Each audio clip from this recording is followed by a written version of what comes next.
Coming up on Mountain News this morning, a Duke of Hazzard made a stop in eastern Kentucky to help fundraise for Appalachians. And Central Kentuckians continue to wait out the water as some officials begin assessing the damage left from the flood. Dedicated to eastern and southern Kentucky, this is WYMT Mountain News this morning. Good morning. I'm Amelia Lee here with you at 6:01 this morning on Wednesday, April 9th. And it's time to check in with meteorologist Megan Duswell for a look at that forecast today. Megan, it has been a cold week so far, but I know in the 7-day we did see a little bit of hope for those people who do love warmer weather, maybe some 60s, 70s coming up as well. We sure do see that in the future, but not only are we going to see a warm up in a couple days, we do have warm up today. I know yesterday's high temperatures were in the 40s. Today, well, you can expect those high temperatures in the 60s. This morning is not the same story, though, still sitting at those very cold temperatures as you head out the door, mainly in the 20s and 30s. Here's a look at those 60s I promised. Forecast highs for today, low to mid 60s. Some places will only get to the upper 50s today, 59 for Wise and Logan. Here's a look at satellite and radar, nice and clear, not even a cloud in the sky this morning. We'll continue on that trend with clouds increasing as you're heading into the evening and rain chances increasing as you head overnight. Here's a look at that day planner for today. We'll see mostly sunny skies this morning, then sunny skies this afternoon before the clouds roll in, high temperatures around 4 o'clock, 5 o'clock. Amelia. Thank you, Megan. Hundreds of people packed the Forum in Hazzard for an evening with Dukes of Hazzard star John Schneider. All the money raised will be distributed to flood victims by the Foundation for Appalachian Kentucky. WYMT's Caroline Mueller has the story. Folks from near and far came to Hazzard to see John Schneider take the stage, with 23 states and Germany being represented in the crowd. Flew into Knoxville, 2.5 hours from Knoxville to drive. Definitely worth it just to kind of relax, support, enjoy friends, good time. Kelly Pierce and Kathy Thompson made that trek from California. They say they are longtime Dukes of Hazzard and John Schneider fans. Growing up, of course, right? Everybody that grew up in the 70s and 80s, Bo Duke, right? So definitely a fan of that, but as much so his music as well. Great country music. Teresa Hicks made the drive from Knoxville, and she did not show up empty-handed. I couldn't miss his 65th birthday. Actually, today is my brother's 66th birthday. So I had to bring a balloon and wish him happy birthday. Because I turned 65 in June, so. And I've been a fan since 1980 when Dukes of Hazzard began. Schneider chose to celebrate his 65th birthday in Hazzard. For a place I wasn't born in, it sure feels like home, you know? Raising funds for flood victims. 100% of the night's proceeds going to the Foundation for Appalachian Kentucky. That just goes to show you what kind of person he is. He is genuinely one of the nicest people, and Dee Dee, his wife, is as well. So they are just the greatest people that you'll ever meet. And I mean, this just shows what kind of heart that they have. Tammy Ignite with the foundation says the money raised exceeded expectations. We set a goal for $50,000.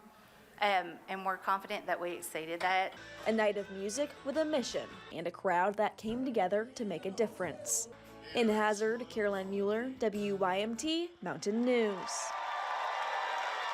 Schneider was named the King Duke of Hazzard by Mayor Happy Mobilini. He was also given the key to the city when he first came to Hazzard for another benefit concert in 1982. His wife, Dee Dee Sorvino Schneider, who is a Perry County native, was made a Duchess of Hazzard. FEMA officials say the Disaster Recovery Center in Harlan County is now closed, but 16 centers will reopen today to help survivors of the February flood. The centers closed last week after the start of the severe weather. You can also submit applications online through the FEMA app or by calling. The deadline is April 25th. Officials in Pike County announced there will be a question and answer session for those interested in the FEMA Voluntary Home Buyout Program. It will take place at 6 o'clock on April 15th next week. The Pike County Library is hosting the event on the 3rd floor. Kentucky Emergency Management representatives and county officials will be on hand.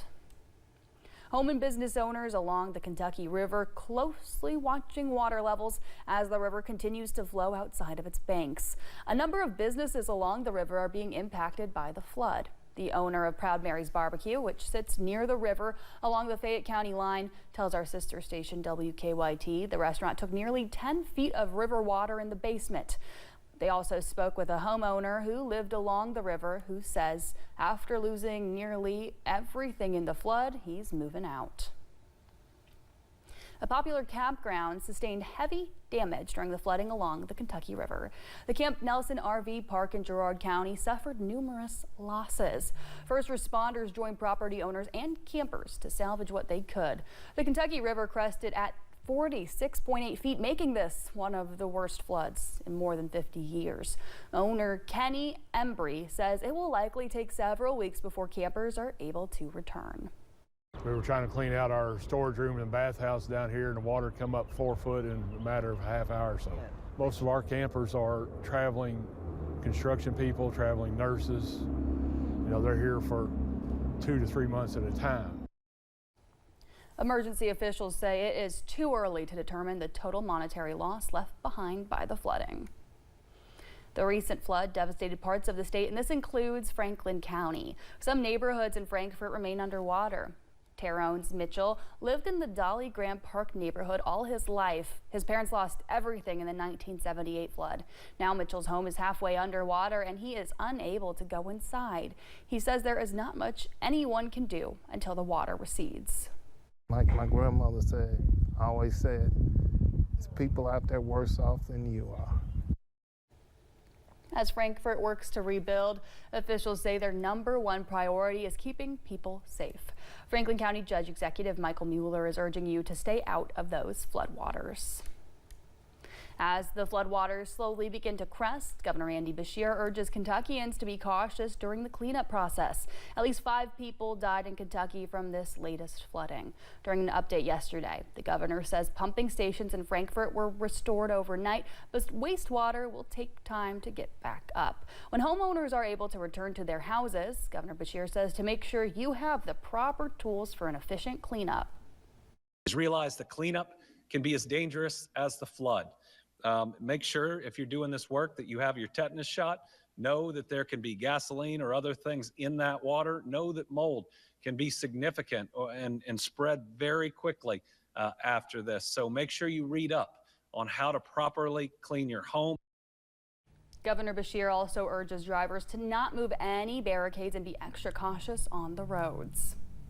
Governor Beshear also talked to CBS News yesterday on the muddy streets of Frankfort. The governor was asked about the recent flooding, including the possibility of people leaving the state if more of these disasters occur. He also referenced levees built in Frankfort following a major flood that happened in 1978. He says the levees helped prevent a much worse scenario. Been a lot worse. It could have gotten pretty much the entire town, but that work that was put in after the 1978 flood ended up protecting us this time around. Got to build up to make sure that people feel safe. It's not just whether you're safe, but they feel safe. So even though this is the second biggest flood ever, as we look at how we rebuild, we've got to make sure we're ready the next time for the second or first biggest flood ever.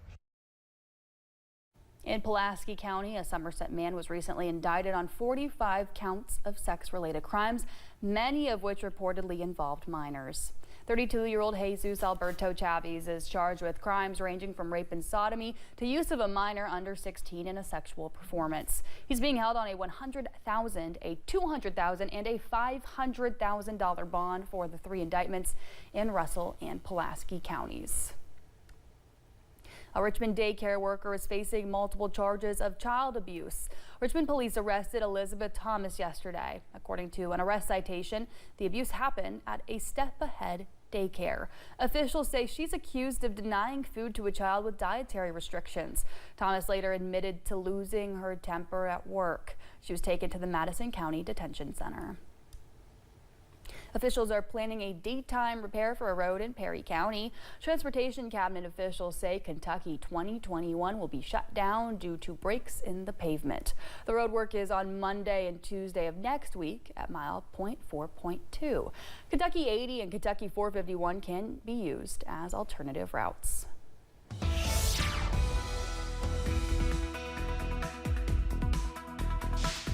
All is clear on satellite and radar this morning. We're looking at a clearer day. Most of the day will be nice and dry with barely any clouds in the sky. We do have a chance of rain as we're heading overnight and into your Thursday, though.